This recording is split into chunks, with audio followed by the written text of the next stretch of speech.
We Yep. do at work, we do what's called the 20 and 2 rule right from the desk Mhm. in the office. And you'll see weights by the side of my desk where I'll do bicep curls, Hmm. triceps, overhead triceps, shoulder press. Insulin then, boom, boom, boom, knocks on the door of these cells in our liver and our muscles and says, hey, I've got some stuff for you. I've got a gift for you. It's called glucose. Then the cells of the liver and the muscles will accept that, and they will store it in there in those cells as glycogen. More and more depression. And I began gathering clinical data on vitamin D levels. And in the wintertime, it is notorious that vitamin D levels drop low.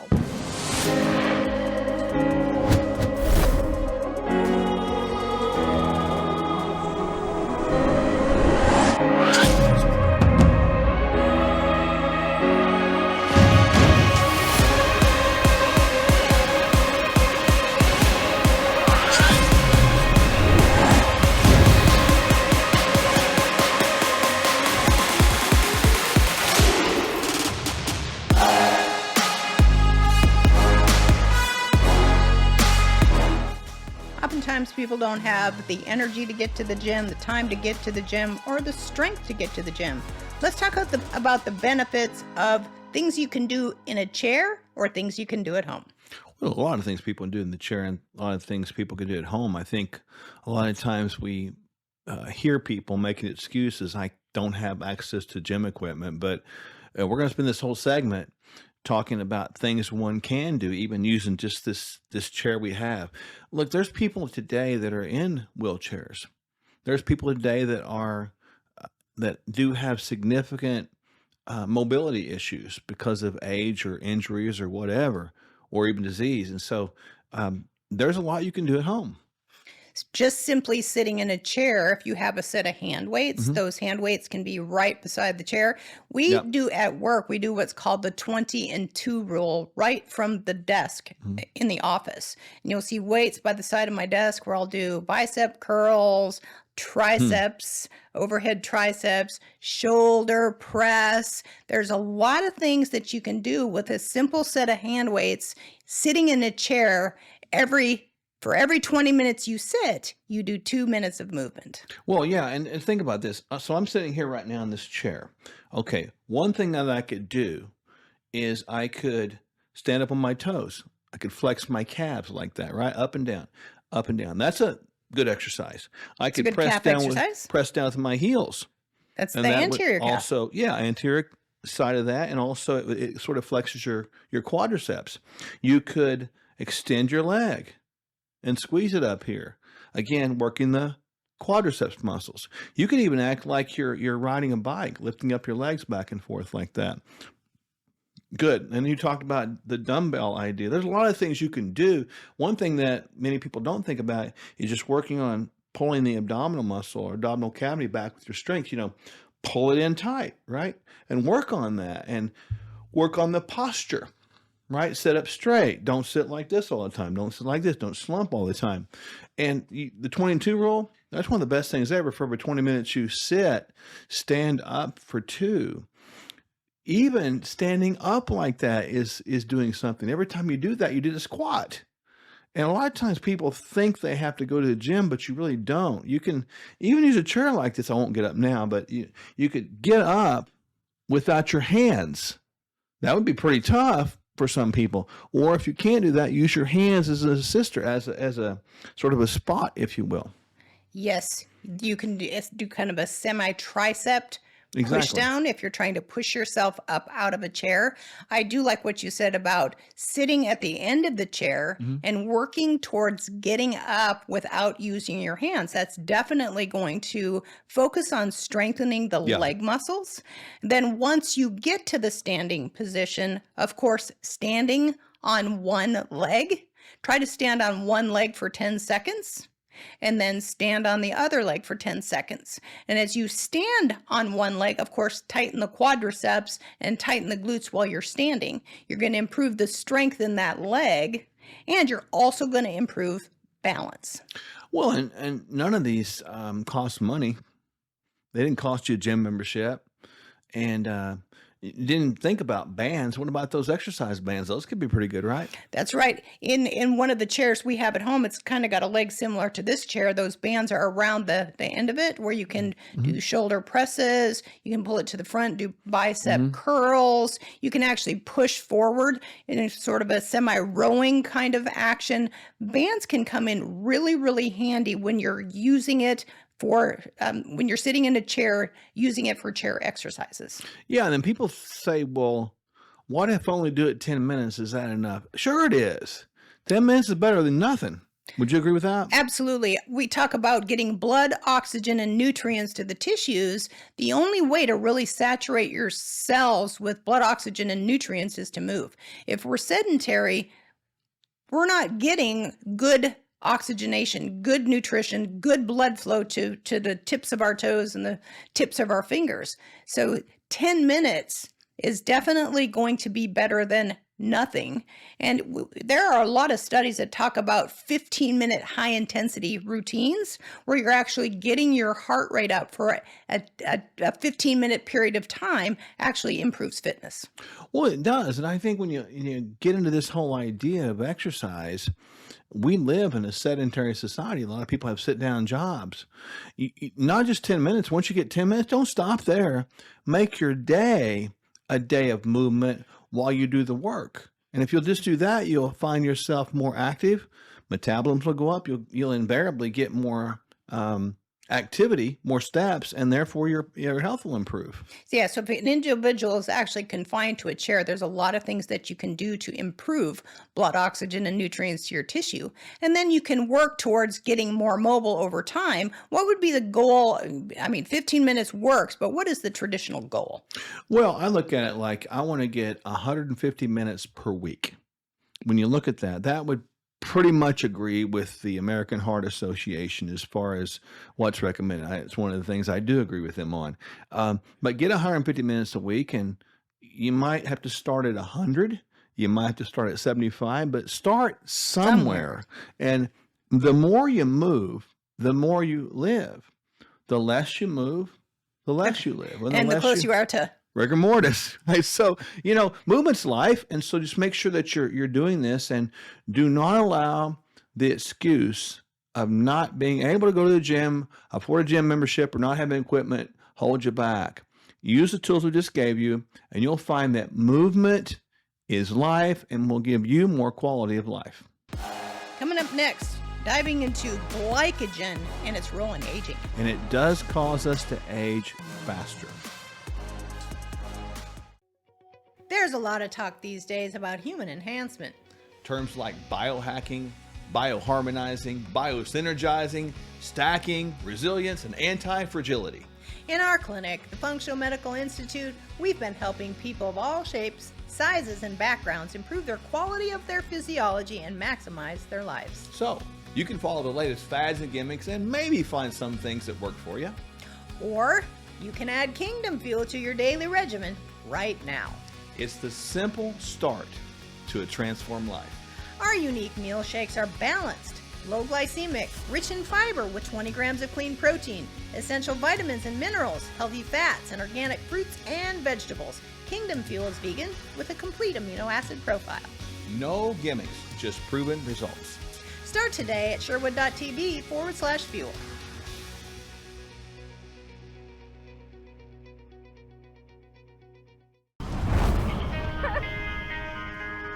I know you are God. I can't believe I trusted you. I'm Michelle. I'd love to work here. Do you have what it takes to be a champion? Yes, Master, I do.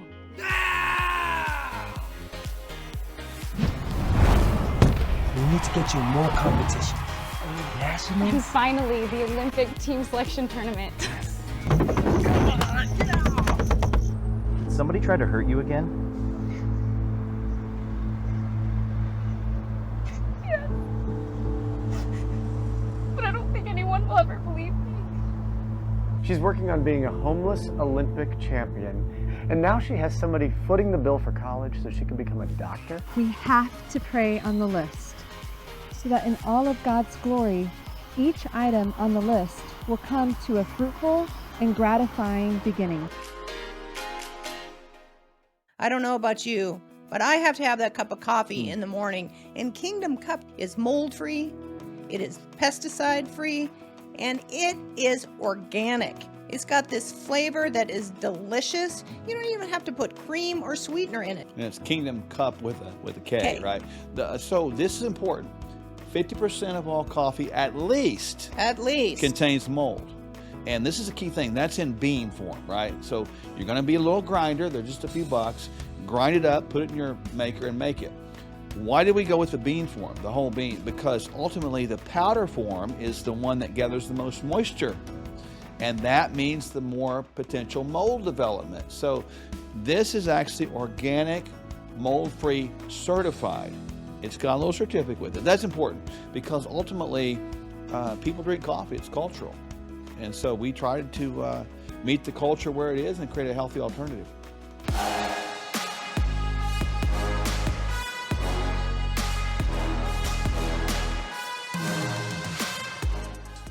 We have a crisis on our hands in America today. It's called type 2 diabetes. How can we prevent it? Perhaps we need to look at this thing called glycogen aging. What perhaps is that? Well, I think even before answering that question, you mentioned the crisis that is this cardiometabolic, diabetes, dysbiotic. You know, it's a bad situation. This type 2 diabetes, it really shouldn't exist. And not in one single person on planet Earth. That's how I feel about it. And unfortunately, we're not dealing with it. I look at these societies that collect a whole bunch of money for type 2, not type 1, type 2 diabetes research. And I think, what a waste of time when you can fix that, you can avoid that 100% of the time. But one of the things that's a lead into that is this idea of glycogen aging. Well, okay, so here's how it works. So when we consume these macronutrients, which are proteins, carbs, and fats, macro meaning big, and we know that in the macronutrients, there's something called micronutrients, which are the vitamins, minerals, amino acids, fatty acids. But proteins and carbohydrates can convert to something called glucose, which glucose, when it gets to the blood, it sort of is sensed by the pancreas to say, hey, I need to do something with you because blood sugar, if it gets too high, will kill you. So the pancreas makes this hormone called insulin that sort of grabs on to the glucose and escorts it to the cell.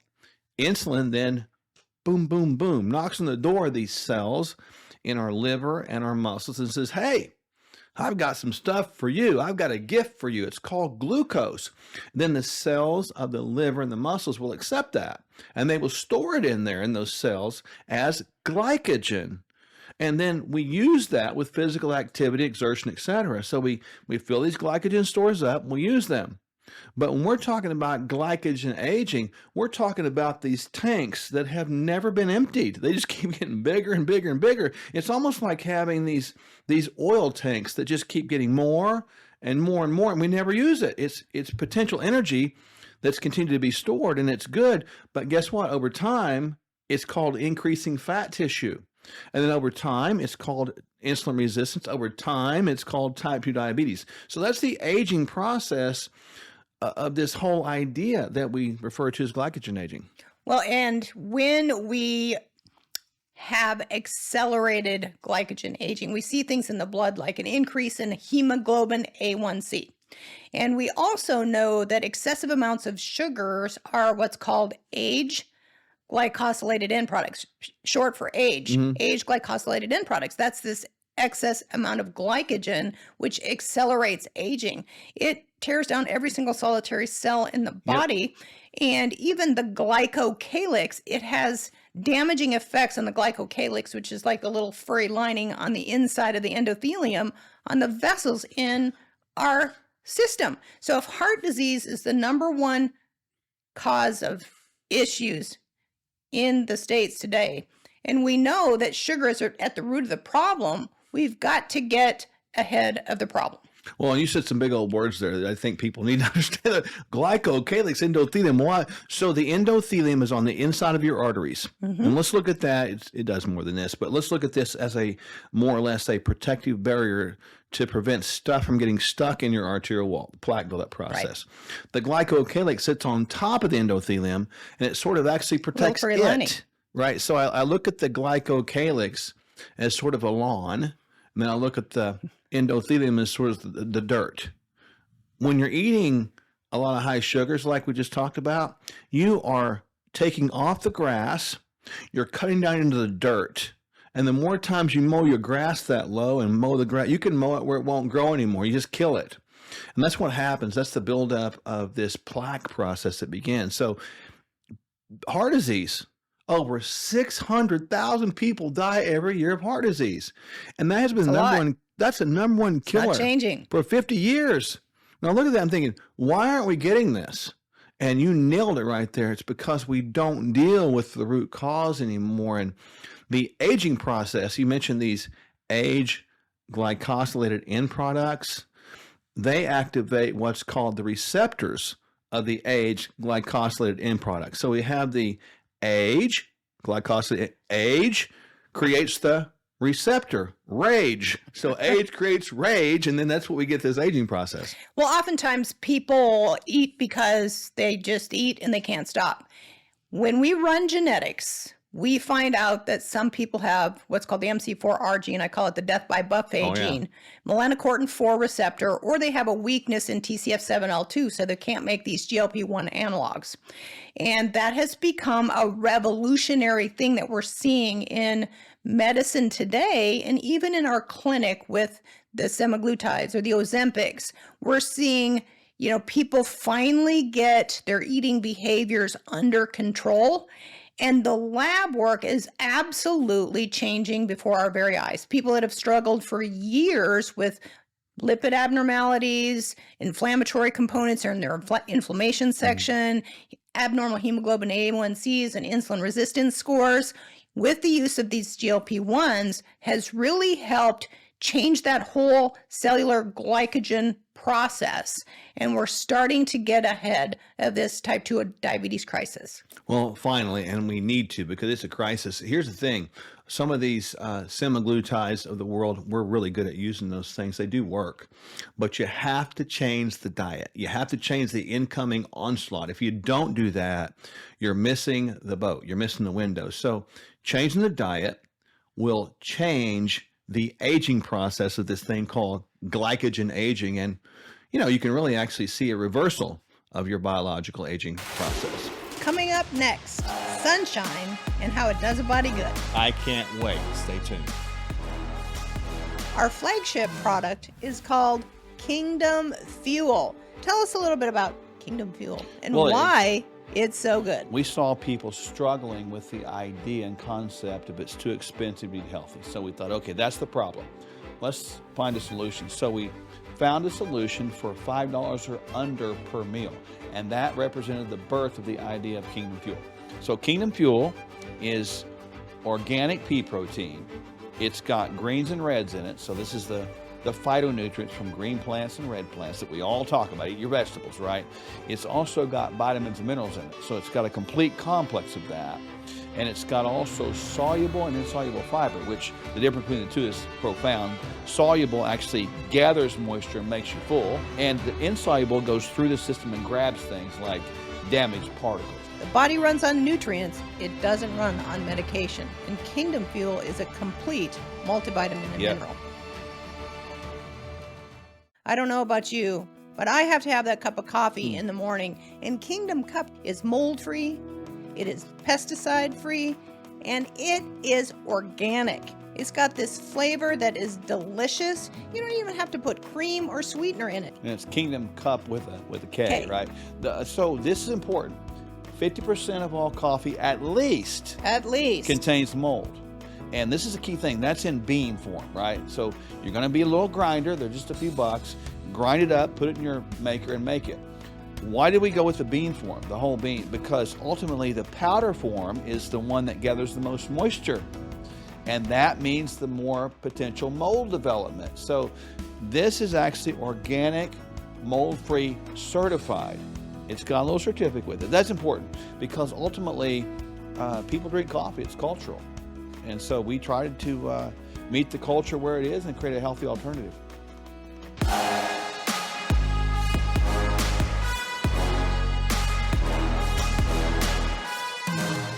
What are the benefits of sunlight on human health? Sometimes people refer to sunlight as vitamin S, right? It Or really does. vitamin, yeah. Yeah, it's crazy because like we tend to think that sunlight is bad or sunshine is bad or being in the sunshine is dangerous. I don't think it's that simple because God made sunshine.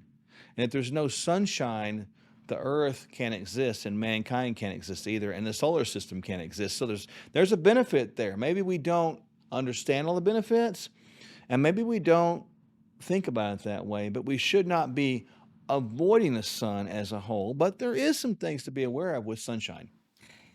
I remember early in clinical practice, in the wintertime, I would see more and more and more depression. And I began gathering clinical data on vitamin D levels. And in the wintertime, it is notorious that vitamin D levels drop low. Mm-hmm. Vitamin D is directly related to brain health, and vitamin D is not just a hormone, it is an antidepressant. Yes. So there is this thing called seasonal affective disorder that comes when the sun goes behind the clouds in the wintertime. It's crazy. I was even reading some stuff the other day that vitamin D is important for gut health, obviously immune health, and even, of course, we can't forget bone health. So vitamin D really Does a body good. It's more than a vitamin. It's got a way to hook on to and signal through hormone receptors. So people have said it's kind of a vita hormone or a hormone a vitamin. It does both. And it's fascinating because we do get vitamin D conversion from the UVB rays of the sun through our skin. But today, this is just kind of a theory or a hypothesis I've formed based upon observation of blood labs. We check that 25 hydroxy D marker in the blood, and it's going to say like healthy ranges are somewhere between 30 and about 120, depending on what lab you look at. But I've observed that people that are outside and don't take vitamin D typically still have low vitamin D, which would be deficient in the 20s, or even insufficient would be low 30s. And my hypothesis of that is because of the toxicity in our environment, right? The toxicity in our bodies and the skin being a barrier, that probably that ability to manufacture that D there has been disturbed because of the persistent organic pollutions in our environment. Well, that is very, very curious that is likely a true statement. And so if vitamin D does a brain good and it changes mood, vitamin D also being a hormone affecting the immune system, when we get sunshine, it's going to improve the immune system as we elevate our vitamin D levels.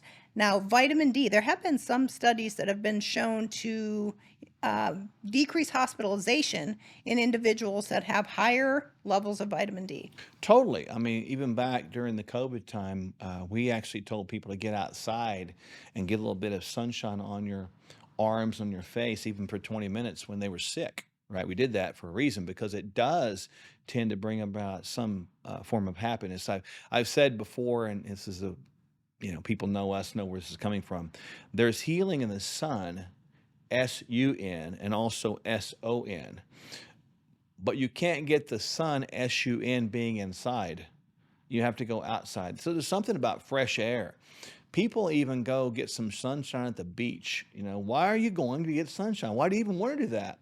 Because something in mankind wants to be outside. Something in mankind cues them to get outside and get some sunshine. You hear people all the time say, I know I need to get outside. Well, there's something there inside of us that's telling us that. So vitamin D and sunshine, it really is not a bad thing.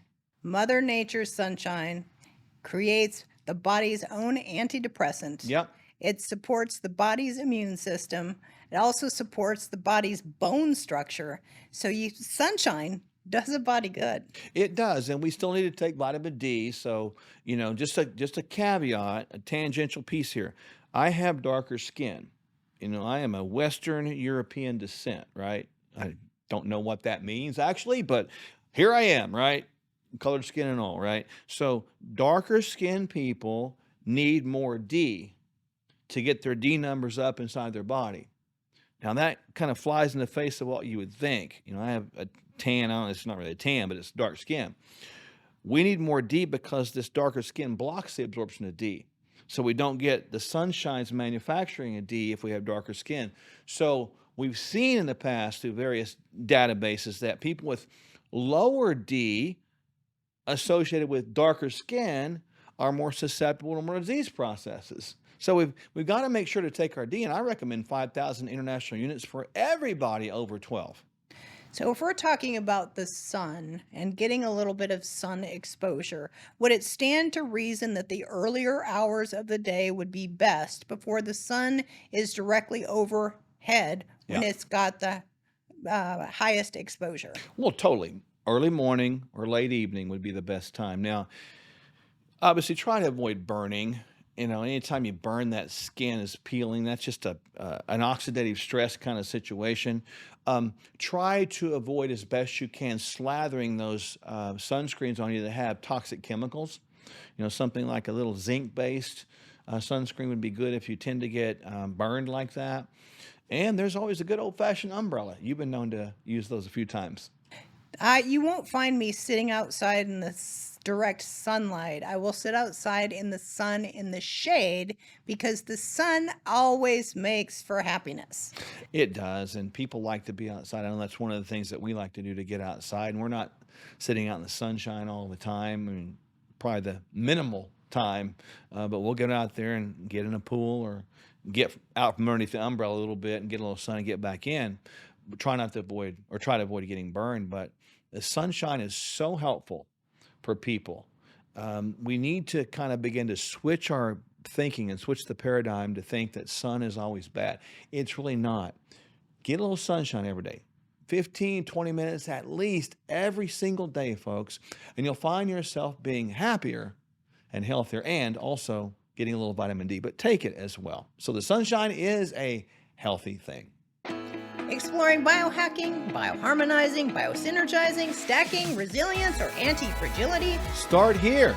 No gimmicks, just proven results.